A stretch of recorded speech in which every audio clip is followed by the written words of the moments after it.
আজকে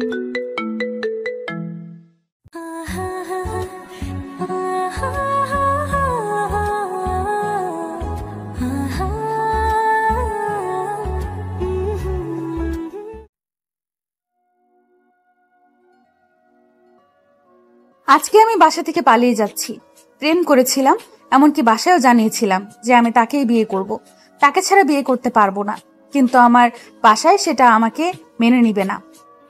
তার একটাই কারণ হচ্ছে ছেলেটা আমার থেকে বয়সে ছোট, কিন্তু ছেলেটা আমাকে অনেক ভালোবাসে আর আমিও তাকে অনেক ভালোবাসি। আমরা একই ইউনিভার্সিটিতে পড়াশোনা করি, কিন্তু হঠাৎ করে কি থেকে কি হয়ে গিয়েছে নিজেও বলতে পারি না। হঠাৎ করে ভালো লাগা, তারপরেই ভালোবাসা। বাসায় এত করে বোঝালাম, কিন্তু কেউ আমার কথা বুঝলো না।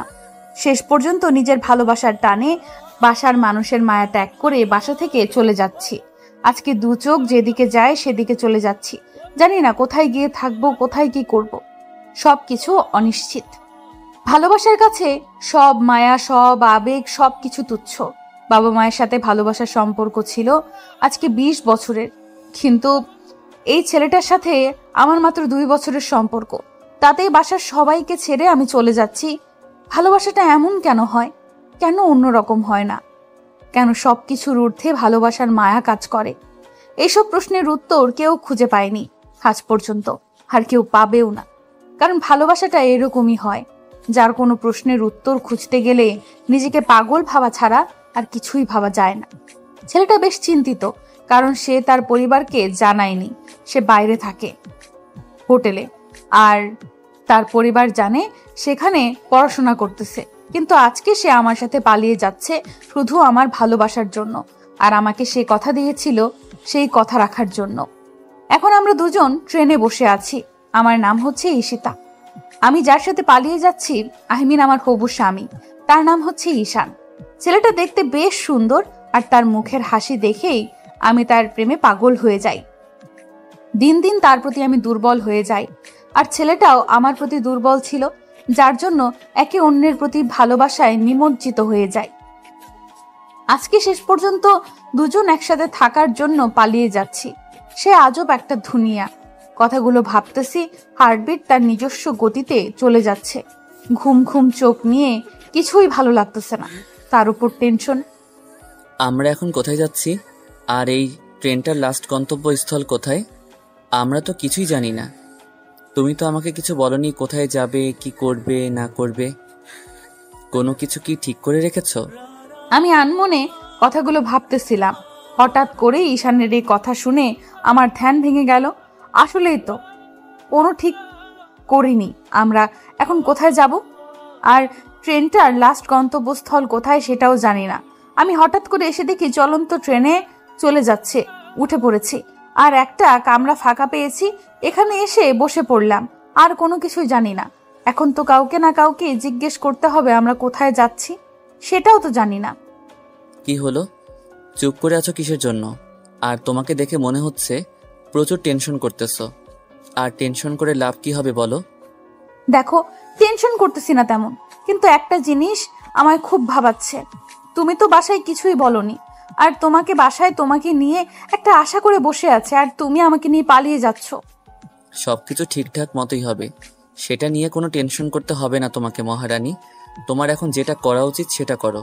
আর আমি যেহেতু তোমাকে কথা দিয়েছি সারা জীবন তোমার সাথেই থাকবো, তোমার সাথেই থাকবো। আমার যেটা লক্ষ্য সেটা পালন করব, সেটা যেখানে থাকি না কেন। হয়েছে, নিজের বকবক দেখাতে হবে না আমাকে। আর আমরা এখন কোথায় যাচ্ছি আমি নিজেও জানি না। আমরা চলন্ত ট্রেনে উঠে পড়েছি। তুমি তো দেখতেই পেলে আমি কোনো টিকিট বুকিং দেইনি। এখন যদি টিটি এসে আমাদের দুজনকে নামিয়ে দেয় তাহলে তো আমি শেষ। কি বলতেছো এসব তুমি? এখানে চিটিং করেছো? যদি কিছু একটা হয়ে যায় তাহলে আজকে তোমাকে আমি ছেড়ে কথা বলবো না। আর তোমার পরিবারের সবাইকে জেনে গিয়েছে যে আমরা চলে যাচ্ছি, নাকি কেউ এখন পর্যন্ত জানিনি? আমি কি জানি, আমি তো চলে এসেছি।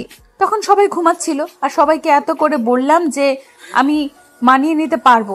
তাহলে তোমাদের মানিয়ে নিতে সমস্যাটা কি? কেউ তো আমার কথা শুনলই না। শেষ পর্যন্ত তোমার মায়া কাটিয়ে উঠতে পারলাম না। অনেক ভাবলাম, টেনশন করলাম, কোনো উপায় খুঁজে পেলাম না, তাই এই প্ল্যান করলাম। তুমি চিল করতেছো। তোমার পরিবার যদি আমাদের খুঁজে পায় আর আমাদের দুজনের যদি কোনো ক্ষতি করার চেষ্টা করে, তোমার তো কোনো ক্ষতি করবে না, আমাকে তো মেরে ফেলতে পারে। এরকম হয়ে থাকে তাই না? তখন কি করবে তুমি? দেখো, এখন আমার বাসা থেকে পালিয়ে যাচ্ছি, আর তুমি সেই ফিলিংসটা নিয়ে একটু মজা করো, বোঝো নাই? তুমি এরকম সব সময় একটা ফিলিংসের মাঝে একটা টেনশনের কথা ঢুকিয়ে দাও কেন, বুঝি না। আচ্ছা হয়েছে, এখন আমার সিনিয়র বউ, তুমি ঘুমিয়ে পড়ো, আর আমি তোমার মাথায় হাত বলিয়ে দিচ্ছি। সকাল হওয়া পর্যন্ত দেখি কি হয়। সকাল হওয়ার পর যে স্টেশনে গিয়ে থেমে যাবে, সেখানেই নিয়ে যাব। সেটাই ঠিক বলেছ, সকাল না হওয়া পর্যন্ত এখানে থাকতে হবে। সকাল হওয়ার পর যেখানে ট্রেনটা থেমে যাবে আমরা সেখানে নেমে যাব, সেখান থেকে একটা ব্যবস্থা করে নেওয়া যাবে। দিনের বেলা তো রাস্তাঘাটে দেখে শুনে যাওয়া যাবে, তাই না? আচ্ছা, তাহলে তুমি এখন ঘুমিয়ে পড়ো, আর আমি তোমার মাথায় হাত বুলিয়ে দিচ্ছি। আর তুমি এখন আর কোনো কথা বলবে না, তুমি ঘুমাবে এখন, কারণ তোমাকে দেখে বোঝা যাচ্ছে তুমি অনেক ক্লান্ত, আর তোমার চোখে প্রচুর ঘুম। তুমি ঘুমাবে কখন? কথাটা বলে ঈশিতাকে চুপ করিয়ে দিলাম। ঈশিতা কথা বলতে চাইলে আমি হাত দিয়ে তার মুখের একটু আলতোভাবে চেপে ধরলাম, যাতে করে সে কোনো কথা বলতে না পারে। তারপর ঈশিতা আর কোনো কথা বলল না, চুপচাপ ঘুমানোর জন্য প্রস্তুত করলো নিজেকে। আর আমি সুন্দরভাবে তার মাথায় হাত বুলিয়ে দিচ্ছি, আর ঈশিতা তার চোখ দুটো বন্ধ করে নিল। আমি পড়ালেখা করতেছি, আর এবার অনার্স সেকেন্ড ইয়ারে। আর আমি যাকে নিয়ে পালিয়ে যাচ্ছি সে হচ্ছে আমার ইউনিভার্সিটির বড় আপু, এবার অনার্স থার্ড ইয়ারে। জানি না কিভাবে এই মেয়েটার মায়ায় পড়ে গেলাম। যেদিন প্রথম ভার্সিটিতে প্রবেশ করেছিলাম সেদিন থেকেই মেয়েটাকে দেখে এসেছিলাম। কখন যে তার প্রতি মায়া সৃষ্টি হয় আর কখন যে তার প্রতি ভালোবাসার সৃষ্টি হয় নিজেও জানি না। আর কি করে যে মেয়েটাও আমার উপর দুর্বল হয়ে গেল, সব কিছুই হঠাৎ করেই হয়ে গিয়েছে। মেয়েটা দেখতে বেশ সুন্দরী, যে কোনো ছেলে দেখলেই তাকে ভালোবেসে ফেলবে। আর তার প্রতি আমার ভালোবাসা সৃষ্টি হয় যেদিন মেয়েটা চোখে কাজল, কপালে কালো টিপ এবং তার সাথে নীল শাড়ি, সবকিছু মিলিয়ে পড়েছিল। আর চুলগুলো এলোমেলো করে ছেড়ে দিয়েছিল। আমি দেখেই তো প্রায় পাগল হয়ে গিয়েছিলাম। তার সাথে তার গোলাপি ঠোঁট দুটো আমাকে আরো বেশি আকর্ষিত করছিল।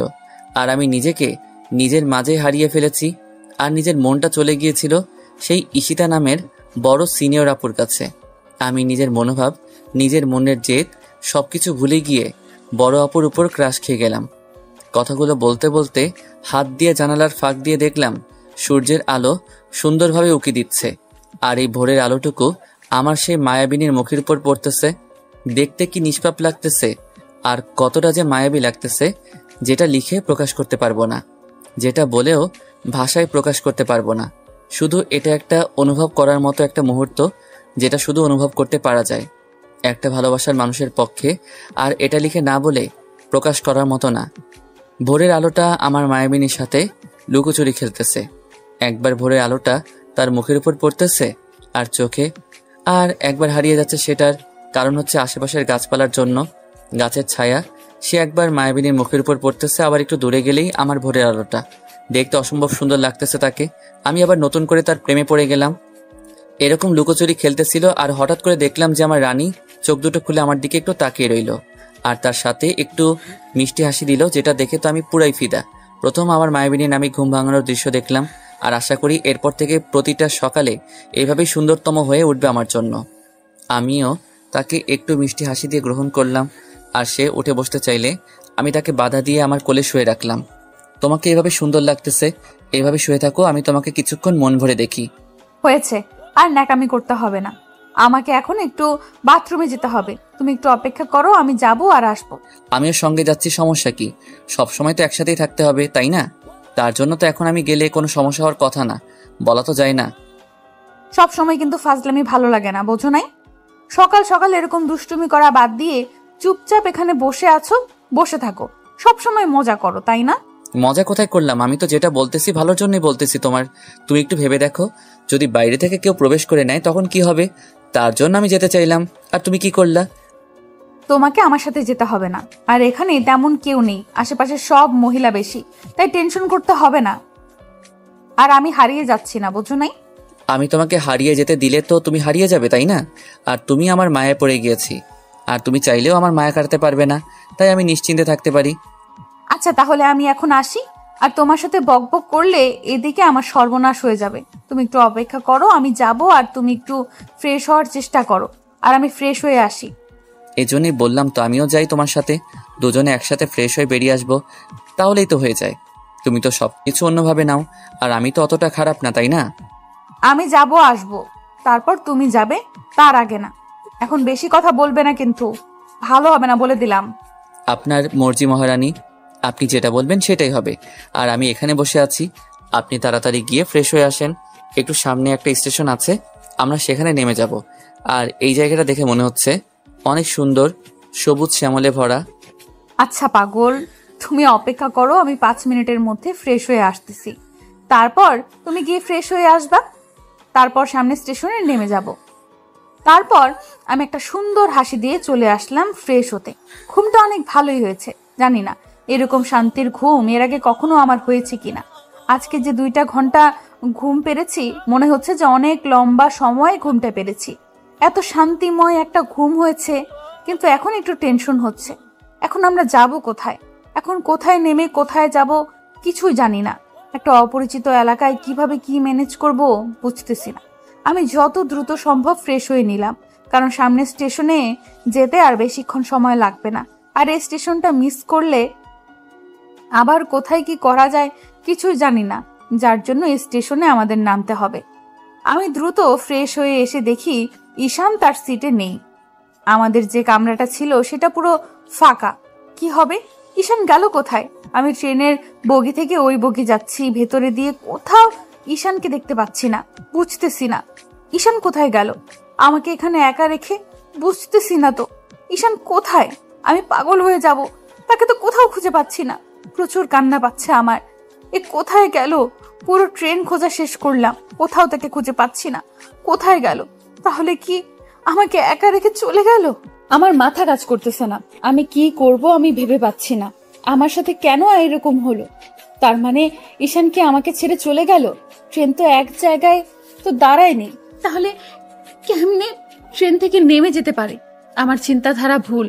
তাহলে কোনো সমস্যা হলো নাকি ঈশানের? আমি আর কোনো কিছু ভাবতে পারতেছি না। চুপচাপ আমি বসে পড়লাম আমাদের কামরায়। আর কোনো কিছু করতে ইচ্ছে করতেছে না, মাথা কাজ করতেছে না, শরীরের শক্তি লোপ পাচ্ছে, শরীর দুর্বল হয়ে যাচ্ছে, শরীরে কোনো ধরনের শক্তি আমি পাচ্ছি না।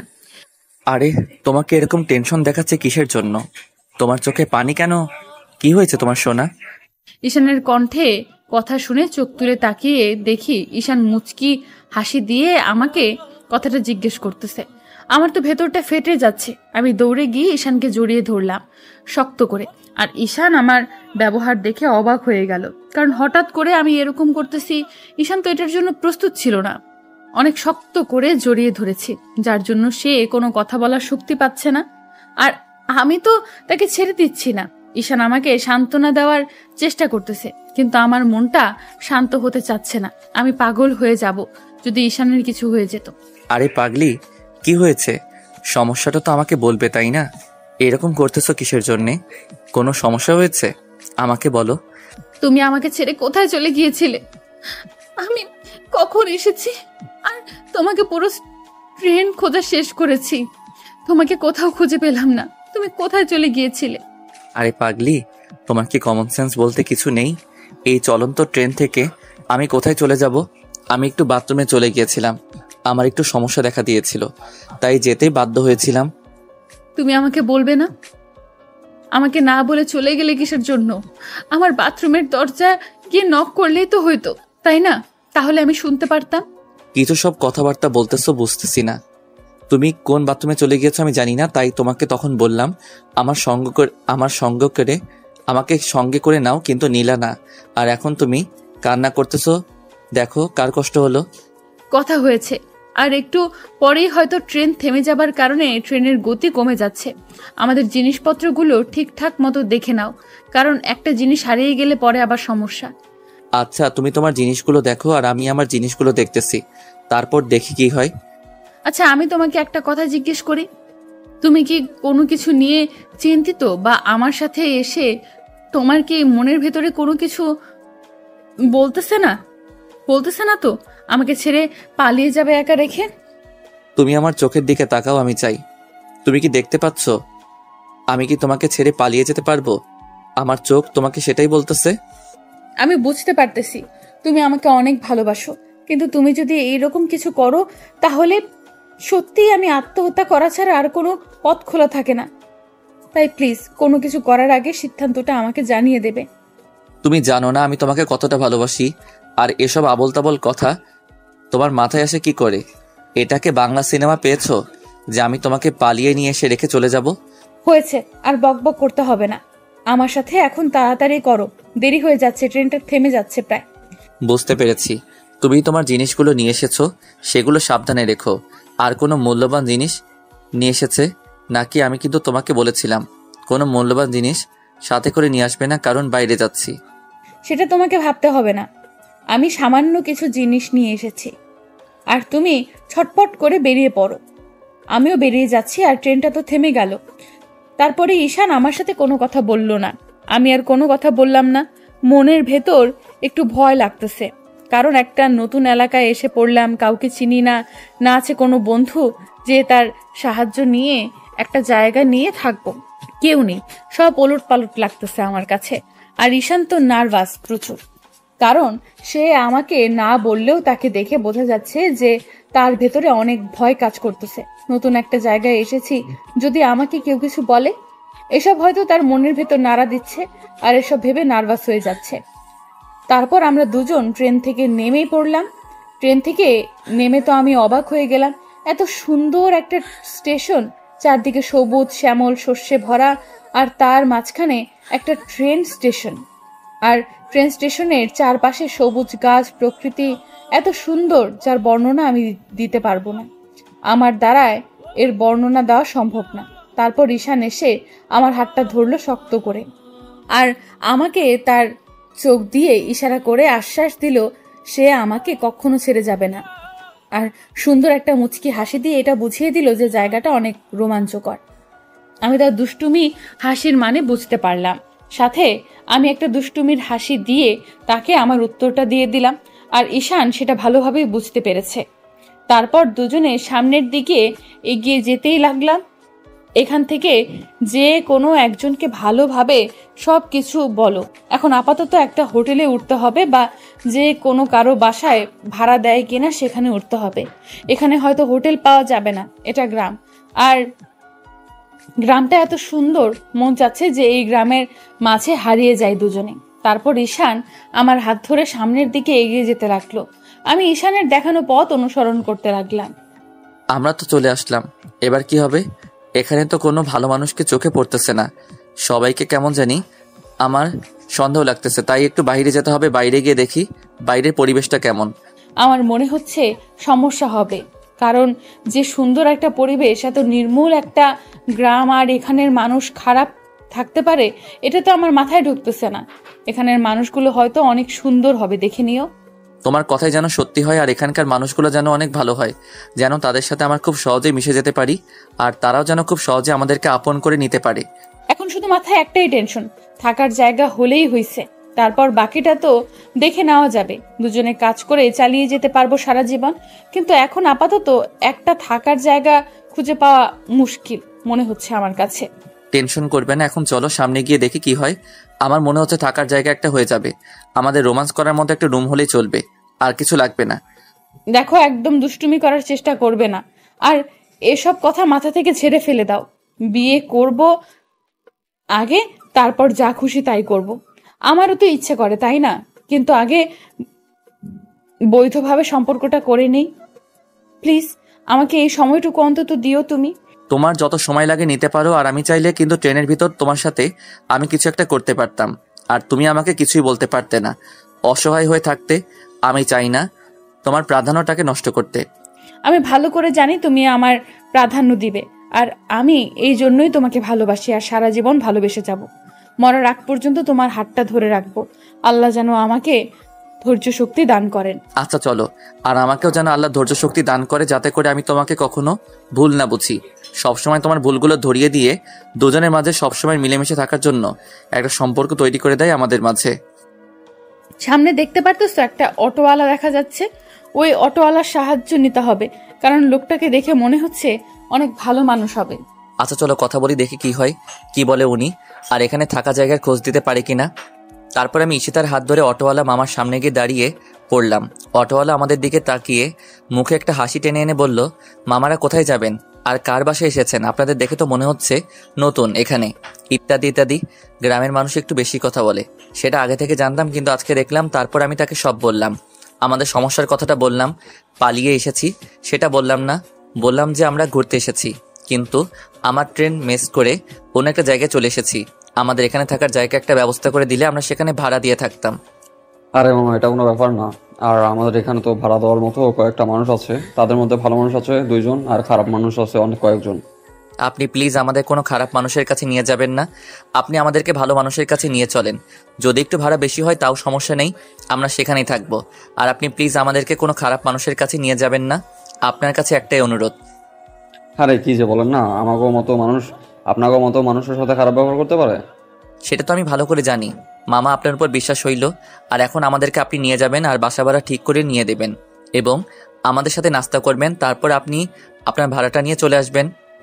আচ্ছা, এখন আর বেশি কথা বলতে হইব না, আপনারা গাড়িতে উঠে বহেন, আমি আপনাদেরকে নিয়ে যাচ্ছি। তারপর আমি ঈশিতাকে সঙ্গে করে গাড়িতে উঠে পড়লাম, আর গাড়িওয়ালা মামা মজার কণ্ঠতে গান গাইতে গাইতে সামনের দিকে এগিয়ে চলে যেতে লাগলো। আর আমরা শুধু দুই সাইডের প্রকৃতিটা দেখতে লাগলাম। এত সুন্দর একটা গ্রাম, মন ঠান্ডা হয়ে যায়। আর আমাদের হয়তো ভাগ্যটাই ভালো যে আমরা এত সুন্দর একটা গ্রামে এসেছি। তারপর অটোওয়ালা মামা আমাদেরকে সবকিছু দেখিয়ে দিতে লাগলো, চিনিয়ে দিতে লাগলো, কোথায় কি আছে, কোথায় বাজার আছে, কোথায় খেলাধুলা হয়, কোথায় মাছ ধরার প্রতিযোগিতা চলে। গ্রামে যত ধরনের জায়গা আছে সব জায়গাতেই ঘুরিয়ে ঘুরিয়ে সব আমাদের দেখিয়ে দিলেন। অটোওয়ালা মামা সত্যি একজন চমৎকার মানুষ, সেটা স্বীকার করতেই হবে। তারপর ঈশিতা আমার কাঁধে মাথা রেখে সামনে দেখতে লাগলো, তার নাকি এখন মাথা ব্যথা করতেছে। অনেকক্ষণ থেকে জার্নি করতেছি, কালকে রাত 9টায় ট্রেনে উঠেছে আর আজকে এখন সকাল 9টা বাজতে চলেছে। কিছু খাচ্ছি না, 12 ঘন্টা হয়ে গেল জার্নির উপর আছি।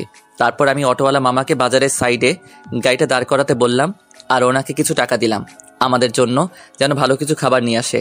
তারপর উনি আমার কথা অনুযায়ী কয়েকটা ফলমূল আর তার সাথে এখানকার বাজারে সব থেকে ভালো আইটেম নিয়ে আসলেন। তারপর আমি ঈশিতাকে সুন্দরভাবে খাইয়ে দিতে লাগলাম। ঈশিতা আমার কাঁধে মাথা রেখে আছে আর সামনের দিকে তাকিয়ে আছে। একটা অপরূপ দৃশ্য কখন উপভোগ করতে পারতাম কিনা জানতাম না, কিন্তু আজকে আমার এই পাগলির জন্য আমি এরকমটা তো জায়গা ঘুরতে পারলাম। আর এই প্রকৃতির মাঝে আমি আমার পাগলিটাকে খুঁজে পাচ্ছি, অনেক সুন্দর একটা সঙ্গ উপভোগ করলাম। তারপর আমরা আমাদের গন্তব্যস্থলে চলে আসলাম। অটোওয়ালা আমাদেরকে গাড়িতে বসতে বলে বাড়ির মালিককে ডাকতে গেলেন। দেখে শুনে কথা বলবে, বুঝছো? আর একটু ভেবেচিন্তে টাকার কথা বলবে, কারণ আমরা এখানে এসেছি পালিয়ে, আর বাসা থেকে আমাদেরকে কেউ সাহায্য করবে না, সেই কথাটা মাথায় রাখবে। সেই হিসাবে একটু টাকার অঙ্কটা বলবে তাদেরকে। সেটাই তো ভাবতেছি, আমার মনে হচ্ছে তুমি কথা বললে ভালো হবে। তুমি মেয়ে মানুষ, আর তোমাকে যদি কম বলে তোমার কথা জাদুতে তারা একটু মেনে নিতে পারে, কিন্তু আমার সাথে কর্কট গলায় কথা বলতে পারে, তাই না? হবে না বলে দিচ্ছি। সব সময় আমাকে নিয়ে মজা করো, কান্না করে দিব কিন্তু। আর তুমি সব সময় আমার কথার মজা করো। আচ্ছা বাবা, সরি, ভুল হয়ে গেছে, মাফ করে দাও। আর কখনো এরকম করব না। এবারের মতো তুমি কথা বলো, না হলে আমি কথা বলতে গেলে আমাকে কোনো ছাড় দেবে না। তোমাকে ছাড় দিতে পারে, তাই না? হয়েছে, তাহলে তোমাকে আর কথা বলতে হবে না, আমি কথা বলে নেব। তুমি চুপচাপ শুধু বসে থাকো আর দেখতে থাকো কি হয়। আর বেশি রকম খাটতারামি করবে না। আমি আবার এর মাঝে কি করলাম? আমি তো তোমার সাথে কথা বলতেছি ঠিক মতো, আমি তো কোনো ভুল করলাম না। তাহলে তুমি আমার সাথে এইভাবে কথা বলতেছো কিসের জন্য? আমি তো বুঝতে পারতেছি না।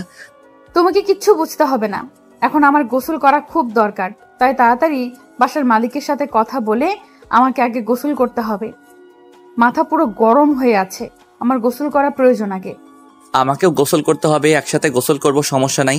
তাহলে দুজনে অনেক রোমান্স করতে পারবো, সাথে ঠান্ডা লাগবে একটু, আর মাথা ঠান্ডা হয়ে যাওয়া মানে সবকিছু ঠান্ডা হয়ে যাবে, কোনো সমস্যা থাকবে না একসাথে গোসল করলে। তোমার মাথায় সবসময় এইসব চলে, তাই না? সব সময় ফালতু চিন্তা ভাবনা, একটু ভালো চিন্তা ভাবনা না করে সব সময় উল্টাপাল্টা চিন্তা ভাবনা করো। মাথায় এজন্য গোবর ছাড়া কোনো বুদ্ধি নেই। আজকের এই মাথায় গোবর আছে বলে তোমার মতো সুন্দরী একটা মেয়ে আমার জন্য পাগল, আর আমি তোমার জন্য পাগল। যদি আজকে বুদ্ধি থাকতো তাহলে হয়তো তুমি আমার পাশে থাকতে না। গোবর আছে বলে তুমি আমার পাশে আছো, আর আমি অনেক খুশি। দেখো, তোমার কথার জালে আমি ফেঁসে যেতে চাচ্ছি না। এখন তোমার কথার মায়াতে আমাকে জড়িয়ে নিতে চাচ্ছ, সেটাও আমি ভালো করে জানি। তুমি যেটা ভাবছো সেটা কখনোই হবে না। আচ্ছা, আমি তোমাকে কোনো ডিস্টার্ব করব না, শুধু একসাথে গোসল করব, তারপর আর কিছু করব না। তোমাকে স্পর্শ পর্যন্ত করব না, প্রমিস, কথা দিচ্ছি। তুমি কি এখন চুপ করে এখানে দাঁড়িয়ে থাকবে নাকি উল্টো পাল্টা? আমার কোনো কথা শুনলে তোমার মন শান্তি হবে? আমার কোন কথা শুনলে তোমার মন শান্তি হবে? বাড়ির মালিক মনে হচ্ছে আসতেছে, দেখলাম আমার কাছে। এখন নিজের মুখটা বন্ধ করো। তারা ভালো করে জানে স্বামী স্ত্রী, তাহলে তারা শুনলে আমাদের কি? আর আমাদের রোমান্সের কথাটা শুনতে পারে, সমস্যা কি? তাতে তাদের সমস্যা, আমাদের তাতেই চলবে। সমস্যা আছে তোমার? হ্যাঁ, আমার অনেক সমস্যা আছে, আর তোমাকে সেই সমস্যার কথা বলতে পারবো না, কারণ তুমি এখন আমাকে বলবে যে তোমার কি সমস্যা আছে বলো। তুমি ছেলে মানুষ হয়ে ঝগড়া করো, এর আগে তো কখনো এইভাবে ঝগড়া করনি আমার সাথে, আজকে এরকম করতেছো কেন বুঝতেছি না। যখন আমি চুপ করে থাকি তখন তো বলো যে আমার কি হলো, আমি টেনশন করি, এটা করতেছি ওটা করতেছি, তোমাকে নিয়ে এসে আমি ভুল করলাম কি না, নানা ধরনের প্রশ্ন করো। এখন একটু তোমার সাথে মন খুলে কথা বলতেছি, তখন বলতেছো আমি পাগল হয়ে গিয়েছি, ইত্যাদি ইত্যাদি। কোন দিকে যাব আমি বুঝতেছি না। তোমাকে কোনো দিকে যেতে হবে না, আপাতত নিজের মুখটা বন্ধ করে রাখো, কারণ দেখতে পারতেছো একটা লোক আসতেছে, আমাকে তার সাথে কথা বলতে হবে। তোমার নিজের মুখটা বন্ধ রাখো। আচ্ছা, তুমি যতক্ষণ বলবে ততক্ষণ আমি কোনো কথা বলবো না, ঠিক আছে? আমি কস্টেপ লাগিয়ে দিলাম মুখে, আমি এখন কোনো কথা বলতে পারি না সাময়িক সময়ের জন্য। আমি বোবা হয়ে গেলাম, তুমি কথা বলতে থাকো, শুনতেছি। তারপরে ঈশান নিজের মুখটা বন্ধ করে নিল। আমার খুব ভালো লাগতেছে তার কথা বলার ধরন দেখে, কারণ এর আগে সব সময় চুপচাপ থাকতো, তখন নিজের মনের ভেতরে উল্টাপাল্টা চিন্তা ভাবনা চলে আসতো, কিন্তু এখন কথা বলতেছে মন খুলে, আমার অনেক ভালো লাগতেছে। কিন্তু এখন কিছু সময়ের জন্য তার মুখটা বন্ধ করে দিলাম, কারণ সামনে মুরব্বী মানুষ, আর তার মুখে এখন কি কথা চলে আসবে, আর তারা শুনলে তো একটু লজ্জার ব্যাপার আছে আমাদের। তারপর দেখলাম সে অটোওয়ালা মামা একটা মুরব্বী লোকেরকে সাথে করে নিয়ে বেরিয়ে আসলেন, আর আমরা দুজন বাড়ির বাইরে দাঁড়িয়েছিলাম। উনি আমাদেরকে দেখিয়ে দিলেন, তারপর বাড়ির মালিক আমাদের কাছে চলে আসলেন। আসসালামু আলাইকুম আঙ্কেল, আমরা এখানে ঘুরতে এসেছি, আর আমাদের একটা ভাড়া বাড়ি প্রয়োজন। আমরা হয়তো এখানে বেশ কিছুদিন থাকবো, তাই কোথায় থাকবো ভেবে পাচ্ছি না, তার জন্য এই মামা আমাদের সাহায্য করলেন। আপনি যদি আমাদের সাথে একটু কথা বলতেন। আরে আম্মুকে বলো না, কোনো সমস্যা নেই, আমার বাড়িটা পুরো ফাঁকা পড়ে আছে, আমি একা একটা মানুষ এখানে থাকি, আর তোমার চাচি মারা গিয়েছে বেশ কিছুদিন হইলো, আমি একাই থাকি, আর পাশের বাসাটা আমার কাছে সেটা পুরো ফাঁকা আছে, তোমার যতদিন মন চায় সেখানে থাকতে পারো। আমাদের তো থাকতে কোনো সমস্যা হবে না, টাকার পরিমাণটা যদি বলে দিতেন, মাসে কত দিতে হবে, কি করতে হবে না করতে হবে, এসব যদি একটু আমাদেরকে বুঝিয়ে দিতেন, তাহলে আমাদের একটু বুঝতে সুবিধা হতো, আমরা সেই হিসেবে সবকিছু হিসাব করে আপনার সাথে কথা বলতাম। আমাকে টাকা দেওয়া লাগবে না, তোমরা ঘুরতে এসেছো এখানে থাকবে, আমারও একটু ভালো লাগবে, বাসায় মানুষ থাকবে, তোমাদের সাথে একটু গল্প গুজব করতে পারবো, তাতেই আমার মন ভরে যাবে।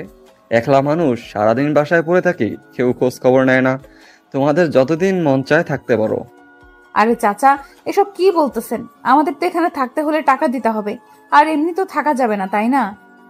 আপনার একটা তো হিসাব নিকাশ আছে, আমরা আপনাকে টাকা দেব, কত করে দিতে হবে সেটা বললে খুশি হইতাম। বললাম তো আমাকে কোনো টাকা দেওয়া লাগবে না, আমার টাকার অভাব নেই, শুধু আমার ভালোবাসার অভাব, একটু মানুষের সাথে গল্প করার অভাব, বাড়ির বাইরে যেতে পারি না, অনেক বয়স হয়ে গিয়েছে তো, তাই কোথায় কি ঘটে যায় সেই ভয়ে বাইরে যেতে পারি না। আর আমার বাসায় তেমন কেউ আসে না, কারণ আমার বাসাটা গ্রাম থেকে একটু সাইডে তো। তাও যদি বলতেন আমরা কিভাবে এমনি থাকতে পারি, একটা তো আত্মসম্মান বোধ আছে আমাদের, তাই না? আমরা তো আর এভাবে থাকতে পারি না। আপনার একটু যদি টাকার হিসাবটা বলতেন তাহলে খুশি হতাম। আপনার অনেক টাকা আছে আমি জানি, কিন্তু আপনি একটু যদি বলতেন তাও। তুমি আমার মেয়ের মতো, তুমি আমার মেয়ের বয়সী হবে, আর তুমি যদি এভাবে আমার সাথে তর্ক করো তাহলে কিভাবে হয়? আমি তো একটা কথা বলতেছি, তুমি সেটা শুনলে হয়তো খুব খুশি হইতাম। আমাকে কোনো টাকা দেওয়া লাগবে না, শুধু আমাকে একটু সময় দিও, আমার সাথে একটু বসে গল্প করবে, তাতেই চলবে আমার।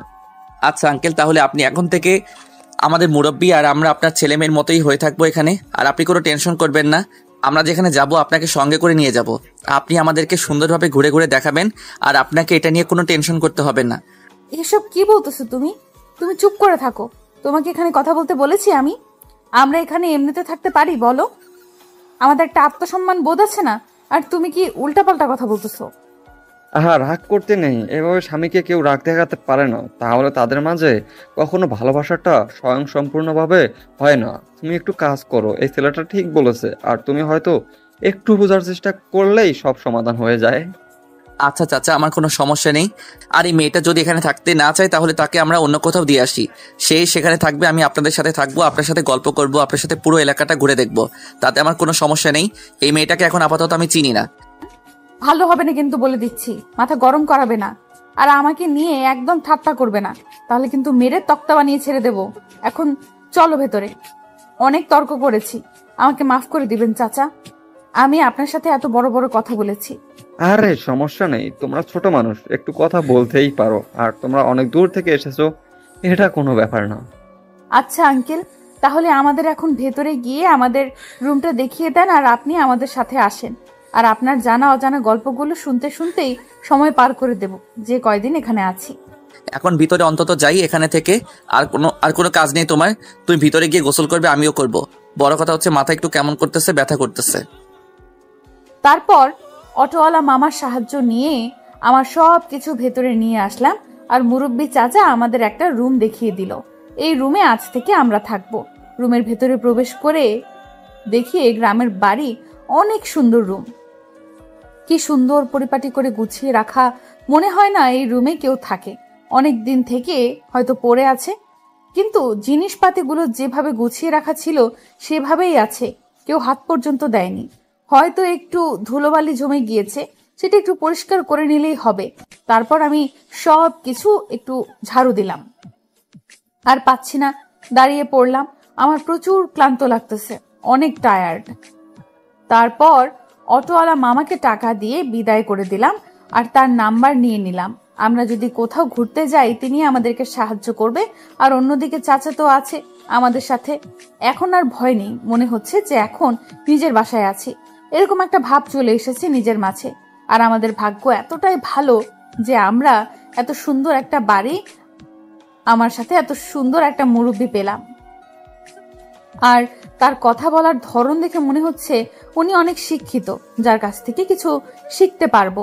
আর কেউ হয়তো এখানে আসবেও না, সামনে হয়তো সম্মান করে যেটা দেখে সেটা বোঝা যাচ্ছে। তারপর আমরা দুজনে রুমটা পরিষ্কার করতে লাগলাম। পরিষ্কার করতে করতে দুজনেই ফ্লোরের উপরে বসে পড়লাম, এতটাই ক্লান্ত দুজন। ঈশান আমার হাত দুটোকে শক্ত করে ধরলো, তারপর আমার কোলে মাথা রেখে শুয়ে পড়লো। আমি অবাক হলাম, আর এরকম কাণ্ড দেখে এভাবে কেন শুয়ে পড়লো? এখন তো কষ্ট করতে হবে আমাদের, আর একটু ঘুমানোর প্রয়োজন আমাদের। কিন্তু এদিকে এই ঈশান এখন শুয়ে পড়েছে, মনে হচ্ছে না আমাকে এখান থেকে উঠতে দিবে। কিন্তু এখন উঠে গোসল করতে হবে, আর এরকম বাহানা শুনলে চলবে না। তার বাহানার শেষ নেই, আর আমার না বলার শেষ নেই। হঠাৎ করে ঈশান আমার হাত ধরে টান দিয়ে আমাকে তার বুকে নিয়ে নেয়, আর তার ঠোঁট দুটো আমার ঠোঁটে লাগিয়ে দেয়। আমার সারা শরীরে মনে হচ্ছে যে এক প্রকার ভোল্টের বিদ্যুৎ শক খেয়ে গেলাম। আমি এটা কল্পনাও করতে পারিনি যে ঈশান আমার সাথে এটা করবে। আমি জাস্ট অবাক ঈশানের এইরকম কাণ্ড দেখে। আমি ভাবছিলাম যে হয়তো এমনিতেই ফাজলামি করতেছে, কিন্তু এখন দেখলাম সত্যি সত্যি সে আমার ঠোঁটে তার ঠোঁট দুটো লাগিয়ে দিয়েছে। এই প্রথম কোনো পুরুষ আমার ঠোঁটে তার ঠোঁট দিয়ে স্পর্শ করতেছে। আমি কি বলবো বলে বোঝাতে পারবো না, এটা অন্যরকম একটা অনুভূতি। মনে হচ্ছে যে আমার ভেতর কোনো শক্তি কাজ করতেছে না, আমি একদম দুর্বল হয়ে পড়েছি, আমার শরীর নিস্তেজ হয়ে গিয়েছে। আমি না পারতেছি ঈশানকে শক্তি দেখাতে, না পারতেছি ঈশানকে কোনো কিছু বলতে, আর ভেবে পাচ্ছি না কি করব। এখন কি ঈশানকে রেসপন্স দেব নাকি দেব না, এখন কি করব আমার মাথায় কোনো কাজ করতেছে না। আমি জাস্ট শক খেয়ে বসেছিলাম। তারপর ঈশান তার ঠোঁট দুটো দিয়ে আমার ঠোঁটে একটু আবদ্ধ করে নিল, আর এই অনুভূতিটা যে এত গভীর সেটা আমি বলে বোঝাতে পারবো না। আমার শরীরের ভেতরে যে কি হচ্ছে সেটা আমি নিজেও জানি না। আমি দুর্বল হয়ে যাচ্ছি, আমি ঈশানকে কিছু বলতে পারছি না, আমি চোখ খুলতে পারতেছি না, আমার হার্টবিট এত দ্রুত বেড়ে যাচ্ছে, আমি জাস্ট কল্পনাও করতে পারতেছি না আমার সাথে এসব কি হচ্ছে। আমি আমার নিজের কন্ট্রোলে নেই, আমি আউট অফ কন্ট্রোল। বেশ কিছুক্ষণ পর ঈশান আমাকে ছেড়ে দিল, দিয়ে চুপচাপ আমার দিকে তাকিয়ে না থেকে মাথা নিচু করে নিল। না, এখন কিছু বলতে হবে। এইভাবে আশকারা দিলে সে উল্টাপাল্টা কোনো কাজ করতেই পারে আমার সাথে। আমিও তো তার উপর দুর্বল হয়ে যাচ্ছি, আর আমাকেও নিজেকে কন্ট্রোল করতে হবে। আমিও বুঝতেছি না যে কেন আমি তার ডাকে সাড়া দিচ্ছি। আমি জাস্ট অবাক হয়ে আছি, কি করব। আমার এখন তাকে বাধা দিতে হবে, না হলে এভাবে আশকারা দিলে এক সময় দেখা যাবে শারীরিক সম্পর্ক করে ফেলেছি বিয়ের আগেই। আর এই মহাপাপ আমি করতে চাই না। বিয়ের আগে তাকে বোঝাতে হবে ঠান্ডা মাথায়। রাগারাগি করলে তার মন খারাপ হয়ে যাবে। আমি পালিয়ে এসেছি। তুমি কি কাজটা ঠিক করেছো? তুমি বলো, তোমার কাছে কি কাজটা করাটা ঠিক মনে হয়েছে? আর তুমি হঠাৎ করে এরকম করলে কেন আমার সাথে? আমি নিজেও জানি না আমি কি করেছি, বাট আমার আকর্ষণ বেড়ে যাচ্ছে। প্লিজ তুমি একটা কিছু করো, আমি নিজেকে কন্ট্রোল করতে পারতেছি না। তাড়াতাড়ি বিয়ের ব্যবস্থা করো, না হলে কিন্তু আমার কোনো দোষ দিতে পারবে না তুমি। তুমি পাগল হয়ে গিয়েছো? কি আবোল তাবোল কথাবার্তা বলতেছো? আমরা এখানে এসেছি সবকিছু আগে দেখে শুনে নেই, তারপর না হয় বাকি কাজ করা যাবে। আর তুমি হঠাৎ করে এ কথা বললে হবে নাকি? একটু ধৈর্য ধরতে পারবে না তুমি? আচ্ছা, সেটা না হয় আমি বাদ দিলাম, কিন্তু তুমি আমাকে বাধা না দিয়ে তুমি রেসপন্স করলে কিসের জন্য সেটা বলো।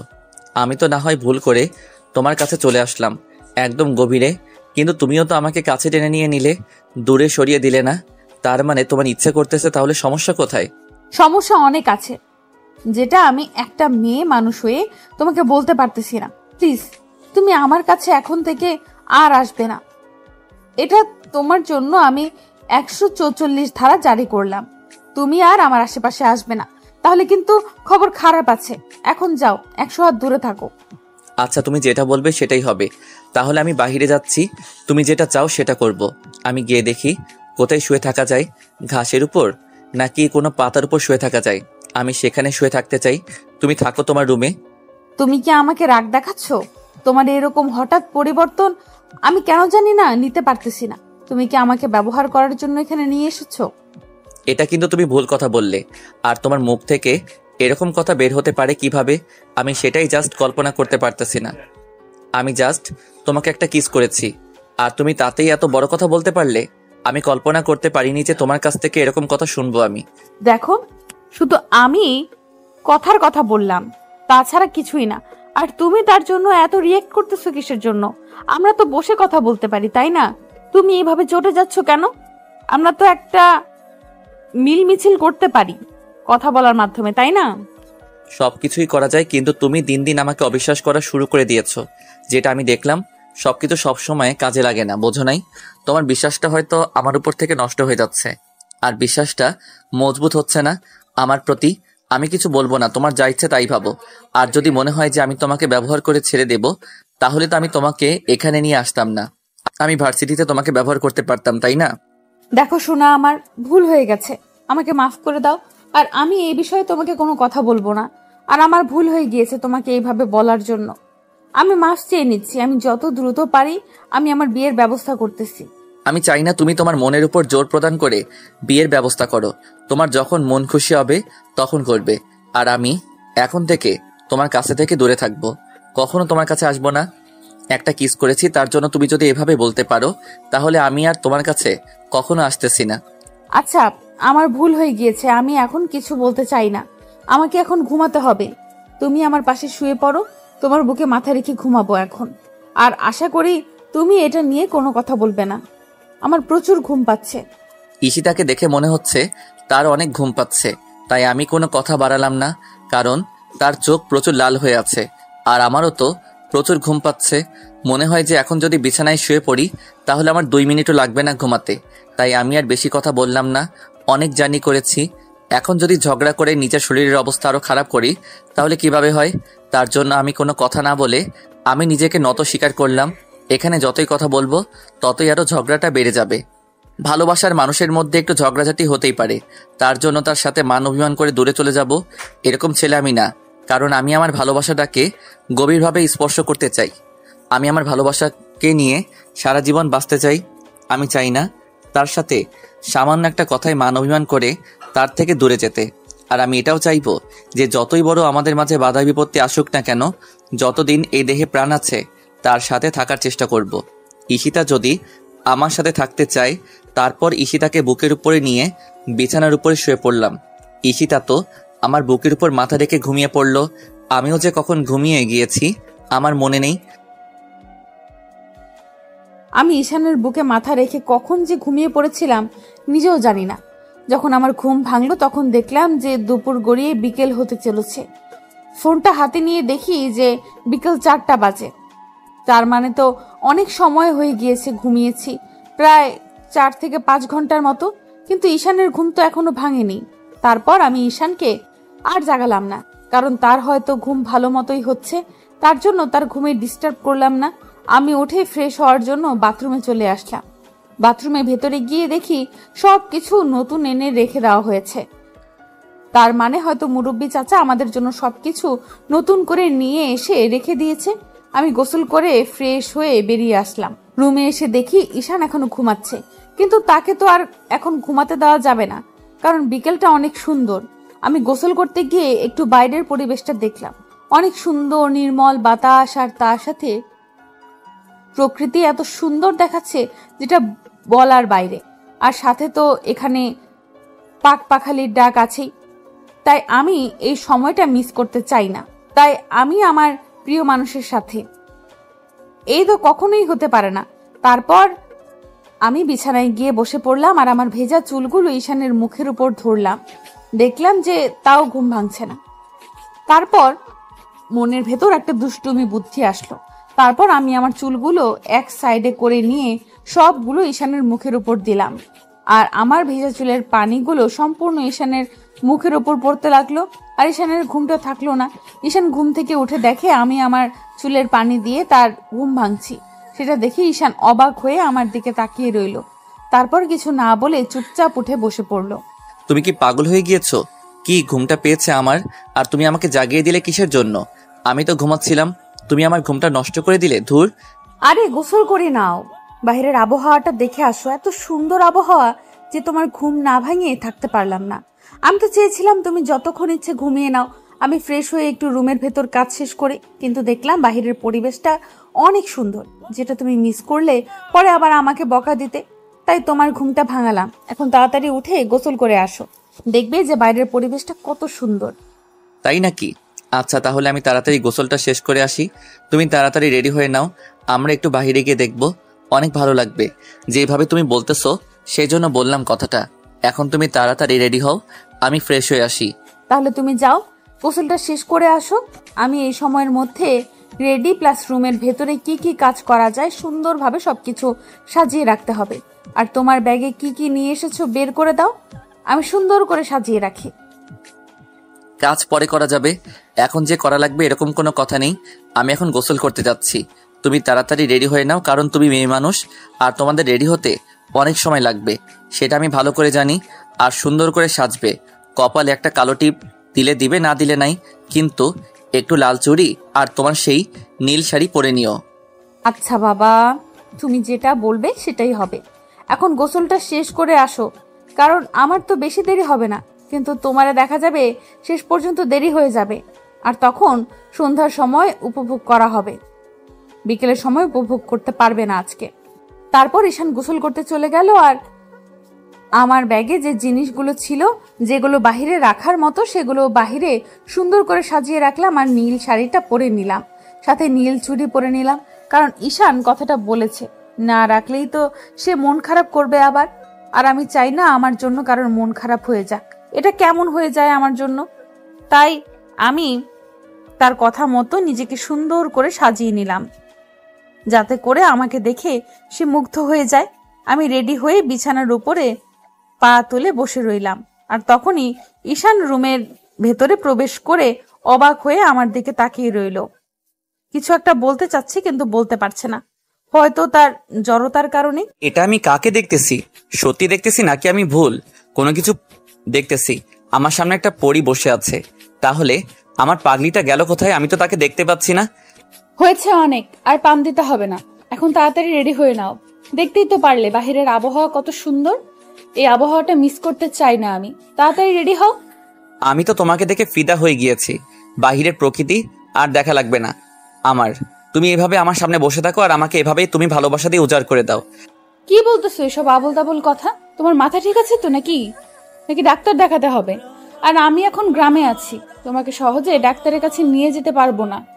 তাই প্লিজ পাগলামি বন্ধ করো, তাড়াতাড়ি রেডি হয়ে নাও। আচ্ছা মহারানী, যেটা বলবেন সেটাই হবে। তাহলে আপনি এখন এখানে বসে থাকেন, আমি তাড়াতাড়ি রেডি হয়ে তারপর দুজনে বেরিয়ে পড়ব। আচ্ছা তাড়াতাড়ি করবে, বেশি লেট করলে কিন্তু ঝামেলা করে ছেড়ে দেব তোমার। তাহলে তো বুঝতেই পারতেছো কি করব। তাই বেশি লেট না করে তাড়াতাড়ি যত করতে পারো তত ভালো হয়। এখন যদি তুমি আমার সাথে এভাবে মায়াবী চোখ নিয়ে তাকিয়ে কথা বলো, তাহলে কি আমার মন চাইবে তোমার চোখের আড়াল হয়ে যেতে? কখনো চাইবে না। তাই তুমি নিজের মুখটা একটু বন্ধ করো, আমি একটু দূরে গিয়ে আমি রেডি হয়ে নিয়ে তারপর আসতেছি। বলতেছি না আমাকে আর কোনো পাম দিয়ে কথা বলতে হবে না। ন্যাকামি ভালোই করতেছো দেখতেছি। দিন দিন আরো তুমি আশকারা পেয়ে দেখি অন্যরকম হয়ে যাচ্ছ। চুপচাপ এখন যেটা বলতেছি সেটা করো। এই যে ভালো কথা বললেই তুমি বলো ন্যাকামি করি। আমি ন্যাকামি করতে পারি না, তুমি করো। আমি কখন করলাম? আমি তো যা বলি সোজা সাপটা বলে দেই, আর তুমি তো ঘুরিয়ে পেঁচিয়ে কথা বলো। ঈশান, ভালো হবে না কিন্তু বলে দিচ্ছি, একদম খারাপ হয়ে যাবে তোমার সাথে। এবার তুমি যদি আর একবার আমার সাথে তর্ক করেছো। তারপর ঈশান মুচকি হাসি দিয়ে সেখান থেকে চলে গেল দ্রুত। আর আমি বিছানার উপর আবারও বসে পড়লাম। ঈশান যত তাড়াতাড়ি আসবে আমার অত তাড়াতাড়ি বেরিয়ে পড়ব। ঈশানের বেশিক্ষণ লাগবে না আমার যেটা মনে হচ্ছে। আমি ঈশানের জন্য অপেক্ষা করতেছিলাম, আর এদিকে দেখলাম যে হালকা মৃদু বাতাস জানালার ফাঁক দিয়ে আমার গায়ে এসে লাগতেছে। আহ, কি আরামদায়ক বাতাস! প্রকৃতি আজ এতটাই নিজের রূপ প্রকাশ করেছে যেটা বলার বাহিরে। শহরে থাকলে এরকম গ্রামের প্রকৃতি, এরকম একটা আবহাওয়া আমি কখনো জীবনেও দেখতে পারতাম না। কিন্তু আজকে গ্রামে এসে আমি সার্থক। আমি রুম থেকে বারান্দায় বেরিয়ে একটু দাঁড়িয়ে পড়লাম, আর আমার গায়ে মৃদু বাতাসের দোলা দিয়ে যাচ্ছে। আমার মনটা পুরো ঠান্ডা হয়ে গেল। ইস, কি সুন্দর বাতাস! এই কোমল বাতাসগুলো শহরে কখনোই পাওয়া যায় না। আর এরকম মন জুড়িয়ে যাওয়া একটা প্রকৃতি শহরের কোথাও খুঁজে পাওয়া যাবে না। এটা শুধু গ্রামেই সম্ভব জীবিকা নির্বাহ করার জন্য। ঠিকই শহরে ছুটে চলে যাই, কিন্তু গ্রাম যে এত সুন্দরভাবে সবাইকে আগলে রাখতে পারে সেটা যদি আমি গ্রামে না আসতে পারতাম তাহলে কখনোই জানতাম না। হয়তো গ্রামের মানুষগুলো সেটা বোঝে না, কারণ তারা তো সবসময় এখানে থেকেই বড় হয়েছে, তাই তারা তাদের মর্মটা দিতে পারে না। কিন্তু আমি ছোট থেকেই শহরে বড় হয়েছি। আজ যখন গ্রামে এসেছি প্রথম মনে হচ্ছিল যে কেমন একটা বিশ্রী পরিবেশে যাচ্ছি, কিন্তু এখন এসে দেখি পুরো উল্টো। আমার ভাবনা চিন্তা সব কিছু ভুল। আমি যা ভেবেছিলাম গ্রাম সম্পর্কে সব উল্টা। এখানে এসে তো আমার মন শান্তি হয়ে গিয়েছে। আমার মন চাচ্ছে না এখান থেকে শহরে ফিরে যেতে। আমার মন চাচ্ছে যে এখানেই সারা জীবন পার করে দিতে। এত সুন্দর গ্রামের পরিবেশ, এত সুন্দর শস্য শ্যামল প্রকৃতি, এরকম প্রকৃতি থাকতে মানুষ কেন শহরে ছুটে চলে যায় বুঝি না। শহরে কিছুই নেই, কিচ্ছু নেই। শহর শুধু মরুভূমির মতো হাহাকার, যেখানে সবাই সবার স্বার্থ রক্ষার হাসিলের ছোটাছুটি করতেছে। কিন্তু গ্রামের মানুষগুলো, আমি যখন গ্রামে আসলাম দেখলাম যে এইখানে কয়েকজন গল্প করতেছে, অন্য জায়গায় সেখানে কয়েকজন গল্প করতেছে। এইভাবে সব জায়গায় সবাই কি সুন্দর মিলেমিশে বসবাস করে। আর শহরের মানুষজন সব সময় নিজের স্বার্থ হাসিলের জন্য অন্যদের সাথে কিভাবে দ্বন্দ্ব বাঁধানো যায়, নিজের বাহু শক্তি কাকে কতটুকু দেখানো যায় সেটা খুঁজে বের হয়। যার সাথে বাহু শক্তিতে পেরে উঠবে তার সাথে এসে বাহু শক্তি দেখিয়ে তার ক্ষমতা আদায় করে নেবে। আর গ্রামের মানুষদের মন এতটা উদার যেটা বলার বাহিরে। মুরব্বী চাচা তার একটা বাস্তব উদাহরণ। এরকম যদি শহরে হয়তো কখনোই এরকম অফার দিত না যেটা আমরা গ্রামে পেলাম। আর যদিও তার কিছু না থাকতো তাও বেশি করে তিনি বাসা ভাড়াটা চাইতেন, কারণ তিনি একা আর কেউ নেই। তার জন্য তিনি মোটা অঙ্কের টাকা নিয়ে ব্যাংকে রেখে বসে বসে খেতেন। কিন্তু এখানে দেখলাম একদম ভিন্ন একটা পরিবেশ, যেটা আমি নিজ চোখে না দেখলে কখনোই বিশ্বাস করতাম না। কি হলো মহারানী, তুমি এখানে এভাবে আনমনা হয় কি ভাবতেছো? আর আমাকে রেডি হতে বলে তুমি বাহিরে এসে দাঁড়িয়ে আছো, ব্যাপার কি? কোনো ব্যাপার নেই, আমি তোমার জন্য অপেক্ষা করতেছিলাম রুমের ভেতর। একটু গরম ভাব চলে এসেছিল তো তার জন্য বাহিরে এসে দাঁড়ালাম। দেখতেই তো পাচ্ছ কত সুন্দর মৃদু বাতাস। এখন তো আমি রেডি হয়ে এসেছি, এখন তো চলো, তাই না? এখন আর এখানে থেকে লাভ কি? সামনে গিয়ে বসে দেখি গাছের নিচে একটা সুন্দর প্রকৃতি উপভোগ করি আমরা। সেটা না হয় বুঝলাম, কিন্তু মুরব্বী চাচাকে তো বলতে হবে। আমরা অচেনা মানুষ, কোথায় যাচ্ছি না যাচ্ছি তাকে না জানালে বিষয়টা কেমন হবে। তাকে বলি যে আমরা সামনে বসে আছি, একটু প্রকৃতিটা উপভোগ করব। আচ্ছা, তাহলে আমি গিয়ে বলে আসতেছি, নাকি তুমিও যাবে আমার থেকে? তুমি গেলে হয়তো ভালো হবে। দুজনেই বলে আসলাম, তাহলে উনি অনেক খুশি হবে। ওনাকে বলে আমরা সামনে গিয়ে কিছুক্ষণ হাঁটাহাঁটি করে সন্ধ্যার আগে চলে আসলাম। সেটা ঠিক বলেছ, সন্ধ্যার আগেই ফিরে আসতে হবে, কারণ আমরা এখানে নতুন, আর গ্রামের লোকেরা তো অনেক বাজে মন্তব্য করতে অনেক এক্সপার্ট, তাই বেশিক্ষণ থাকা যাবে না। আর আমাদের কেউ চেনে না, হঠাৎ করে কি বলে, তার জন্য আমাদের তাড়াতাড়ি ফিরে আসতে হবে। একদম টেনশন করবে না। আর আমরা তো এখানে বিয়ে করতে যাচ্ছি, আর আমরা সবাইকে বলবো। আমরা স্বামী স্ত্রী যদি না বলি, তাহলে তো আমাদের কেলেঙ্কারি রুটে যাবে। আর সাথে সাথে মুরব্বী চাচার মান সম্মান কিছু থাকবে না, কারণ তিনি একজন সম্মানী মানুষ হিসেবে আমাদের এখানে থাকতে হবে। তুমি কিন্তু একদম কথাটা ঠিক বলেছ। এখন বেশি বকবক করলে পরে আবার সব কিছু মিস করব। তুমি সব সময় বেশি কথা বলো কেন আমার সাথে? আমি বুঝি না, তুমি এত বাচাল হয়ে যাচ্ছ কেন দিন দিন? আচ্ছা, এখন চলো বাবা। আর আমি কোনো কথা শুনতে চাই না তোমার, কারণ তুমি কথায় কথায় এখন আমাকে খোঁটা মেরে দিবে। আমি ভালো করে জানি আমরা হাঁটতে হাঁটতে কথা বলি। তারপর আমি আর ঈশিতা দুজনে আঙ্কেলের কাছে চলে আসলাম, আর তাকে সবকিছু বলে আমরা বেরিয়ে পড়লাম। তিনি যাতে করে আমাদের নিয়ে কোনো টেনশন না করে সেটাও বলে আসলাম। আর উনি হাসি মুখে আমাদের বলল যে এখানে কেউ নাকি আমাদের কিছু বলার সাহস পাবে না, কারণ আশেপাশে যা আছে পুরোটাই আঙ্কেলের, আর কেউ কোনো কিছু বলার সাহস পায় না। আমরাও একটু মনের ভিতর সাহস পেলাম। যাই হোক, একটা শক্তি কাজ করবে। এখন মনের ভিতরে কেউ কিছু বলবে না, আমাদের সেই শক্তি নিয়ে আমরা দুজন বেরিয়ে পড়লাম। ঈশিতা একদম খুশিতে গদগদ। তারপর দুজনে পায়ের সাথে পা মিলিয়ে হাতে হাত রেখে দুজনে হেঁটে চলতে লাগলাম। কি সুন্দর একটা দৃশ্য, অনেক সুন্দর প্রকৃতি। আমাদের সামনে একটা গাছের বাগান দেখতে পেলাম। তাড়াতাড়ি সেখানে যাওয়ার জন্য দুজনের পা বাড়ালাম। পায়ের সাথে পা মিলিয়ে দুজনের হাতে হাত রেখে এইরকম একটা মুহূর্ত আমাদের জীবনে আসবে আমি কখনো কল্পনা করিনি। আর তার সাথে ঈশিতা কখনো কল্পনা করেনি আমরা এভাবে একে অন্যের হয়ে যাব। তারপর ঈশিতা পাগলামি করতেছে, ছোট বাচ্চার মতো লাফালাফি করতেছে। আমি তার সব পাগলামিগুলো দেখে শুধু হেসেই যাচ্ছি। আমার থেকে বয়সে বড় হলে কি হবে, কিন্তু স্বভাবটা এখনো বাচ্চা মেয়ের মতো। কি হলো, তুমি এরকম লাফালাফি করতেছো কিসের জন্য বুঝতেছি না তো। একটু দেখে শুনে চলো, পড়ে গেলে তো পায়ে ব্যথা পাবে, আর তখন তো। আমাকে নিয়ে কোনো টেনশন করতে হবে না, আমি একদম ঠিক আছি, আর আমার কোনো সমস্যা হবে না। তুমি দেখে নিও। আর এত সুন্দর একটা পরিবেশ, আর একটু মন খুলে যদি হাঁটাহাঁটি না করি, দৌড়াদৌড়ি না করি, তাহলে কি হইল কিছু? তুমি কিন্তু এখন ছোট বাচ্চা না, সেই কথাটা কিন্তু মাথায় রাখবে। আর তুমি যেভাবে লাফালাফি ছুটাছুটি করতেছো একদম ছোট বাচ্চা মেয়েদের মতো। তো কি হয়েছে? আমি কি বুড়ি হয়ে গিয়েছি নাকি? আমাকে এসব মানায় না। তুমি যেভাবে কথা বলতেছো মনে হচ্ছে আমি একদম বুড়ি হয়ে গিয়েছি, আমাকে এসব করলে মানাবে না। আমি কিন্তু এই কথা একবারের জন্য বলিনি। তুমি কিন্তু ঘুরিয়ে পেঁচিয়ে তোমার কথা নিজের মাঝে নিয়ে যাচ্ছ। আমি কিন্তু একবারের জন্যও বলিনি তুমি বুড়ি হয়ে গিয়েছো আর তোমাকে এসব মানায় না। আমি জাস্ট বলতেছি একটু দেখে শুনে। দেখাশোনা তো তুমি আমার করবে, আমি কেন আমার দেখাশোনা করতে যাব? আমি তোমার দেখাশোনা করব, আর তুমি তো একদম ভদ্র শান্তশিষ্ট হয়ে আছো, তাহলে আমার এত ঝামেলা নাই।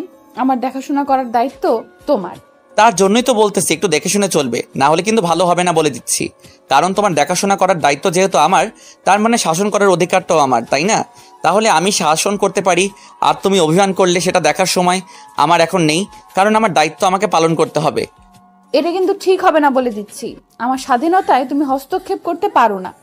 তুমি শুধু দেখাশোনা করবে, আর আমাকে রাগারাগি করার অধিকার তোমাকে এখনো দিয়ে দিয়েছি নাকি? সব অধিকার মুখ দিয়ে দিতে হয় না, কিছু অধিকার এমনিতেই চলে আসে, বোঝো নাই? আর সব সময় অধিকার করবে না, ভালো হবে না। এই যে মিস্টার, এখন আমি বাইরে এসেছি বাইরের আবহাওয়ার পরিবেশটা উপভোগ করার জন্য, আপনার সাথে ঝগড়া করার জন্য না। তাই আপনি আপনার মুখটা বন্ধ রাখুন, আর আমাকে আমার মতো চলতে দেন। আচ্ছা, তাহলে আপনি আপনার মতো চলেন, আর আমি আমার মতো চলি। আমার কোনো কাজে আপনি হস্তক্ষেপ করবেন না, আর আমিও আপনার কোনো কাজে হস্তক্ষেপ করব না, কারণ আমার এখানে দুজনে স্বাধীন ব্যক্তি, তাই না? না, এটা কখনো হতে পারে না। আমি তোমার উপর অধিকার দেখাবো, সবকিছুতে হস্তক্ষেপ করব, কিন্তু তুমি করতে পারবে না, কারণ এটা আমার জন্য স্বাধীনতা আর তোমার জন্য পরাধীনতা। কাজটা কিন্তু তুমি মোটেও ঠিক করলে না। আমি কিন্তু এর প্রতিশোধ আমি নেব। আচ্ছা, আমরা তো একটা কথা ভুলে গিয়েছি, আমরা এখানে বিয়ে করব কিভাবে? তুমি কি পাগল হয়ে গিয়েছো? গ্রামের মানুষেরা যেভাবে বিয়ে করে আমরা ঠিক সেভাবেই বিয়ে করব। এখানে সবাইকে দাওয়াত করব, তারপর সুন্দর করে একটা গ্রাম্য অনুষ্ঠান করে বিয়েটা করে নেব। কোনো শহরের কালচার এখানে চলবে না, আমার বিয়েতে শুধু গ্রামের কালচার চলবে। আহা, কি সুন্দর আকাশ বাতাস প্রকৃতি দেখে মন জুড়িয়ে যাচ্ছে। মন চাচ্ছে যে এখানেই সারাদিন সারা রাত বসে থাকি। আর দূরে, বহু দূরে দেখলে সত্যিই মন ভরে যায়। সেটা যদি হয় আবার প্রিয় মানুষের সাথে, তাহলে তো আর কিছুই বলার থাকে না। আমি ছুটোছুটি করতেছি আর ঈশানের এক সাইডে বসে আছে, আমার তামাশা দেখতেছে। তাতে আমার কি? এখন তো আমার প্রচুর দৌড়াদৌড়ি করতে হবে। শহরে তো কখনো এইভাবে দৌড়াদৌড়ি করা হয় না, সবসময় বোরিং লাইফ পার করতে হয়। সব কিছু তো অনেক ভালোই চলতেছে, কিন্তু বিয়ের ব্যাপারটা একটু দেখতে হবে, কারণ বলা তো যায় না কখন কি হয়ে যায়। এখন এখানে যেহেতু এসে পড়েছি, বিয়েটা করতে হবে। আঙ্কেলকে ধরে বসতে হবে, তাকে সুন্দরভাবে বুঝিয়ে বললে তিনি হয়তো বুঝতে পারবেন। না হলে তো এখানে আমরা কিভাবে বিয়ে করব? তাছাড়া তো আমাদের কাছে কোনো উপায়ও নেই। এখানে কাজী অফিস কোথায়, কি কোথায় কিছুই তো জানি না। অনেক ছোটাছুটি করলাম, আর মন চাচ্ছে না, তাই ঈশানের পাশে গিয়ে বসে পড়লাম। কি হলো, এত তাড়াতাড়ি তুমি ক্লান্ত হয়ে গেলে? আমি তো ভাবলাম আজকে হয়তো সন্ধ্যা পর্যন্ত তোমার এই ছোটাছুটি চলতে থাকবে আর আমি এখানে বসে তোমার তামাশা দেখতে থাকবো, কিন্তু তুমি তো দেখি ক্লান্ত হয়ে পড়লে। অনেক ক্লান্ত লাগতেছে। আপনাকে অনেক অনেক শুভেচ্ছা। যখন আবার ভালো লাগবে তখন আবার ছোটাছুটি করব। আমার অনেক ভালো লেগেছে এবং পরিবেশ সুন্দর, আবহাওয়া সত্যিই অসাধারণ। সেটা না হয় বুঝলাম, কিন্তু পরিবারের কথা কি তোমার মাথায় আছে? তারা কি টেনশনে আছে আমাদেরকে নিয়ে? আমি ফোন করতেছি না, কিছু বলতে পারতেছি না। তুমি তোমার পরিবারের কথা তো ভুলেই গেছো। তুমি তো কথাটা ঠিক বলেছো, কিন্তু এখন যদি ফোন করি তাহলে তো তারা আমাদেরকে যে কোনোভাবে খুঁজে বের করবে। খুঁজে বের করলে তো কি করবে রাগের মাথায়, তার থেকে 1-2 মাস যাওয়ার পর তাদের সাথে কথা বললে হয়তো ভালো হবে। সেটা তো আমি ভালো করে জানি, তারা রাগের মাথায় অনেক কিছুই করতে পারে, তাই আমিও ভয় পাচ্ছি কখন কি হয়ে যায় না হয়ে যায়। আমরা এখানে আছি, বেশি বাইরে যাওয়া যাবে না, বেশি ছোটাছুটি করা যাবে না। যদি পত্র পত্রিকায় কিছু প্রকাশ করে দেয় তাহলে তো অনেক ঝামেলায় পড়তে হবে আমাদের। ওসব কথা বাদ দাও, এখন বিয়ের আয়োজন করতে হবে কিভাবে, সবকিছু আজকে প্ল্যান করব। আর কালকে মুরব্বী চাচাকে সাথে নিয়ে কাজী অফিসে গিয়ে বিয়ে করে আসব, তাই না? ওনাকে হয়তো বুঝিয়ে বললে তিনি বুঝতে পারবে আমাদের কথাগুলো। আমি তো এই ব্যাপারে কোনো কথা বলতে পারি না, তোমার যা মন চাই তাই করতে পারো, কিন্তু বিয়ের প্ল্যান কি করবে? এখানে তো মুরব্বী চাচার আত্মীয় স্বজন কেউ নেই, কাদেরকে তুমি ইনভাইট করবে? দেখি কি করা যায়, স্বল্প পরিসরে যেটা হয় সেটাই করব। আর আমার কাছে তো আর বেশি টাকা নেই যে এমন একদম উড়াধুরা সবাইকে ইনভাইট করে সেইভাবে আয়োজন করব, যেটা তাতে মনে হচ্ছে 7-8 মাস চলে যাবে।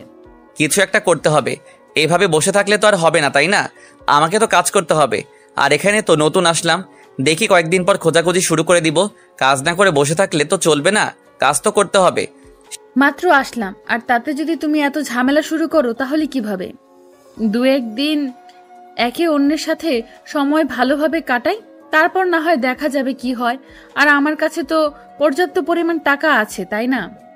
সেটা তো জানি তোমার কাছে পর্যাপ্ত পরিমাণ টাকা আছে, কিন্তু এই টাকা কয়েকদিন চলবে, তারপর তো শেষ হয়ে যাবে। আমাদেরকে তো আবার কাজ করতে হবে, তাই না? তার থেকে আগে থেকে একটু যদি কাজ করি তাহলে তো পরে আবার সমস্যায় পড়তে হবে না। আমার ক্লান্ত লাগতেছে স্যার, একটু শুয়ে থাকবো। খুব খারাপ লাগতেছে, হঠাৎ করে নতুন জায়গায় এসেছি না, ভালো লাগতেছে না। আর সন্ধ্যা হয়ে আসলো প্রায়, আর বিকেলটা অনেক সুন্দরভাবে উপভোগ করলাম। এখন তো চলে যাওয়া যায়, তাই না? আমিও সেটাই ভাবতেছি, এখানে থাকা যাবে না, কারণ গ্রামের মানুষ কখন কে কি বলে বসে, সন্ধ্যা তো হয়ে যাচ্ছে। আর যদি মুরব্বী চাচার কলঙ্ক রটে যায় আমাদের জন্য, তাহলে কিন্তু আমরা নিজেকে ক্ষমা করতে পারবো না। তাই চলো তাড়াতাড়ি। আজকে আমি মুরব্বী চাচার সাথে গিয়ে কথা বলবো, আর বিয়ের ব্যাপারটা কি করা যায় তার সাথে একটু বোঝাপড়া করে তারপর কাজী সাহেব বাসায় আসবে নাকি আমরা কাজী অফিসে গিয়ে বিয়ে করি, সেটাই তো পরে দেখা যাবে। কি বিড়বিড় করে বলতেছো কিছুই বুঝতেছি না। তো যা বলবে জোরে জোরে বলবে, আমি তো শুনতে পারতেছি না তোমার কথা, জোরে বলো। এই কথা শুনে তোমার কোনো লাভ নেই, তার জন্য আমি বিড়বিড় করে বলেছি। এখন তুমি চুপচাপ চলো তো, আর আমাকে এখন তুমি কোলে করে নিয়ে যাবে, আমার হাঁটতে ইচ্ছে করতেছে না। এখন যদি আমি তোমাকে কোলে করে নিয়ে যাই, যদি কোথাও ফেলে দেই, তখন তো আবার সমস্যা, তাই না? আর এখানে তো রাস্তা না। তুমি এখন আমাকে নিয়ে যাবে কিনা বলো, বাহানা দেখাতে হবে না তোমাকে। আমি তোমাকে কোলে নিতে পারি, আমার কোনো সমস্যা হবে না। তোমার সমস্যা হবে কিনা সেটা ভেবে দেখো। আমি যখন তোমাকে বলে নিব তোমার পেটে আমার হাত লাগবে, আমার তোমাকে বুকে হাত লাগবে। কি উল্টাপাল্টা কথা বলতেছো আমি বুঝতেছি না। আর এসব কথাবার্তা তুমি সব সময় আমাকে বলো। আমি আগে বিয়েটা করি, তারপর দেখো তোমাকে কি মজা দেখাই। এখন হয়তো নিজেকে শক্ত করে রেখেছি, বিয়ের পর দেখবো তোমার শক্তি আর সাহস কতদূর। এখন পারো না, আর বিয়ের পর কি পারবে সেটা ভালো করে জানা আছে। তুমি কখনোই আমার সাথে পারবে না, তাই এসব নিয়ে আমার সঙ্গে পাঙ্গা নিও না। আমি এখন তোমার সাথে বকবক করতে পারবো না, কাজে প্রমাণ করে দেব। তখন না পারলে কিন্তু বিছানা থেকে লাথি দিয়ে ফেলে দেব, কথাটা মাথায় রেখো। আর যদি তুমি না পারো তাহলে আমি কি করব? তাহলে তুমি যদি কান্না করো না কেন, আমি তোমাকে ছেড়ে দিব না, সেটা কথা মাথায় রাখবে তুমি। কারণ আমি তো তোমাকে আর ফেলে দিতে পারি না, আমি তো ভালোবাসি তোমাকে। তারপর আমি ঈশিতাকে কোলে তুলে নিলাম, কারণ এখন যত কথা বলবো ততই কথা বাড়বে। সন্ধ্যা পার হয়ে যাচ্ছে, আর এখান থেকে বেশ দূরে কয়েকজন লোককে দেখা যাচ্ছে, তারা হয়তো এদিক দিয়ে কোথাও যাবে। তার জন্য আমি তাড়াতাড়ি ঈশিতাকে কোলে তুলে নিয়ে মুরব্বি চাচার বাসার উদ্দেশ্যে রওনা দিলাম। মানে আমরা যে বাসাটা ভাড়া নিয়েছি সেখানে চলে আসলাম। আমি ঈশিতাকে রুমের ভেতর নিয়ে এসে বিছানার উপর রেখে দিয়ে তার উপর শুয়ে পড়লাম। ঈশিতা আমাকে বাধা দেওয়ার চেষ্টা করতেছে, কিন্তু তার মন চাচ্ছে যে আমি তাকে কাছে চাই, কিন্তু না, এখন ওটা আমি করব না। ঈশিতা যেভাবে শক্তি দেখাচ্ছে তাতে মনে হচ্ছে না সে আমাকে দূরে সরিয়ে দিতে চাচ্ছে, তার মন চাচ্ছে আমাকে কাছে নিতে। কিন্তু আমিও চাই না কোনো অবৈধ সম্পর্ক করতে। আজকে বাদে কালকে আমাদের বিয়ে, আর একটা দিন ধৈর্য ধরতে পারবো না, এটা কোনো কথা হলো? তারপর আমি তার গালে চুম্বন এঁকে দিয়ে উঠে যেতে ধরলাম, তখনই সে আমার হাত ধরে ফেললো। আমি অবাক হয়ে তার দিকে তাকিয়ে রইলাম। ঈশিতার চোখ আর মুখ দেখে বোঝা যাচ্ছে যে সে আমাকে এখন অনেক গভীরভাবে কাছে যাচ্ছে, কিন্তু এটা করা সম্ভব না আমার পক্ষে এখন। আমি তারপর ঈশিতার বাধা তোয়াক্কা করে যখন বিছানা ছেড়ে উঠে আসলাম, তখন ঈশিতা আমাকে অনেক শক্তভাবে জড়িয়ে ধরল আর আমার ঠোঁটে তার ঠোঁট দুটো লাগিয়ে দিল। কিন্তু এখন আমাকে নিজের কন্ট্রোলে থাকতে হবে, ভুলবশত কোনো কাজ করা যাবে না। যে কোনো একটা কাজ করলে পরে ঈশিতা আমাকে দোষারোপ করবে, আর পরে বলবে যে আমাকে সে পরীক্ষা করতেছিল, ইত্যাদি ইত্যাদি বলে আমাকে দোষারোপ করবে। আমি এখন এসবের ফাঁদে পা দেব না। তারপর আমি ঈশিতাকে আমার থেকে দূরে সরিয়ে দিয়ে রুম থেকে বেরিয়ে আসলাম। আমি নিজের কন্ট্রোল হারিয়ে ফেলেছি, তার জন্য ঈশিতাকে ছেড়ে দিয়ে রুমের বাইরে থেকে আসলাম। এটা আমি কি করতেছি? আমি নিজেকে কন্ট্রোল করতে পারতেছি না কিসের জন্য? আমার ভেতরে কি হচ্ছে এসব? আমি কেন আকর্ষিত হচ্ছি বারবার? আমি কেন তাকে আমার কাছে টেনে নিচ্ছি? আমি তো নিজেকে কন্ট্রোল করতে পারতেছি না। তাহলে ঈশান নিজেকে কিভাবে কন্ট্রোল করে রেখেছে সেটা তো এখন আমি বুঝতে পারতেছি, যে একটা ভালোবাসার মানুষের উপর আকর্ষণ হলে তার থেকে দূরে থাকা কত কষ্টের এখন আমি হাড়ে হাড়ে বুঝতে পারতেছি। ঈশান যখন আমাকে রেখে রুম থেকে বাইরে চলে গেল, আর আমি তো ঈশানকে যা তা বলে দেই, ঈশান তাহলে কিভাবে নিজেকে কন্ট্রোল করে এখন আমি বুঝতেছি। তারপর আমি বাথরুমে চলে গেলাম, একদম ফ্রেশ হয়ে নিলাম, সুন্দরভাবে পরিপাটি হয়ে বেরিয়ে আসলাম। আমার চোখ মুখ লাল হয়ে গিয়েছে। আয়নার সামনে দাঁড়িয়ে দেখি নিজেকে কন্ট্রোল করলাম। তারপর রান্না করার জন্য কিচেনে চলে আসলাম। কিচেনে এসে দেখি সব কিছু নতুন, তার মানে মুরব্বি চাচা আমাদের জন্য কত কিছু করেছে। তারপর আমি তিনজনের জন্য রান্না করলাম। না জানি মুরব্বি চাচা কতদিন থেকে বাসার রান্না খায় না, দেখে তো মনে হচ্ছে বাইরে থেকে হয়তো কেউ রান্না করে দিয়ে যায়, সেটা খেয়ে থাকে। কিন্তু আজকে আমি আমার হাতের জাদুতে যে রান্না আছে সেটা করে সবাইকে খাওয়াবো। তারপর আমি দ্রুত রান্নার কাজ শেষ করে বাইরে এসে দেখলাম যে ঈশান চেয়ারের ওপর বসে আছে আর মুরব্বি চাচার সাথে গল্প করতেছে। আমার খুব ভালো লাগতেছে এই দৃশ্যটা দেখে, যে ওনাকে সময় দিচ্ছে আর ওনার একাকিত্বটা দূর করে দিচ্ছে। দুজনেই কথা বলতেছে আর দুজনেই একটু পর পর হেসে দিচ্ছে, মনে হচ্ছে অনেক মজা করতেছে দুজনে। তারপর আমি সব কিছু টেবিলের উপর রেখে দিয়ে তাদের কাছে চলে আসলাম। এসে দেখি তারা আমাকে নিয়ে গল্প করতেছে। আমি বুঝলাম না আমাকে নিয়ে গল্প করার কি আছে, আমাকে নিয়ে এখানে কি হচ্ছে, আর আমার অজান্তে এখানে আমাকে নিয়ে কি গল্প হচ্ছে, খোশ গল্প শুনি। আরে মা, তুমি এখানে? তোমার রান্না করা শেষ? আজ কতদিন পর আমরা বাসায় রান্না করা খাবার খাবো জানো তুমি? আমি তো অবাক হয়েছি যে তুমি রান্না করতে পারো শহরের মেয়ে হয়ে। সব শহরের মেয়ে এক হয় না, তারা নিজেদেরকে বুঝতে জানে, সব কিছু তারা বোঝে, কিন্তু যারা বুঝেও না বোঝার ভান করে তারা শহরের মেয়ে বলে নিজেদের দাবি করে। আমরা মনে করি না। তোমার কথা শুনে আমি অনেক শান্তি পেলাম। তোমার মতো মেয়ে যদি সবার ঘরে ঘরে থাকতো তাহলে সবাই আজকে অনেক ভালোই থাকতো।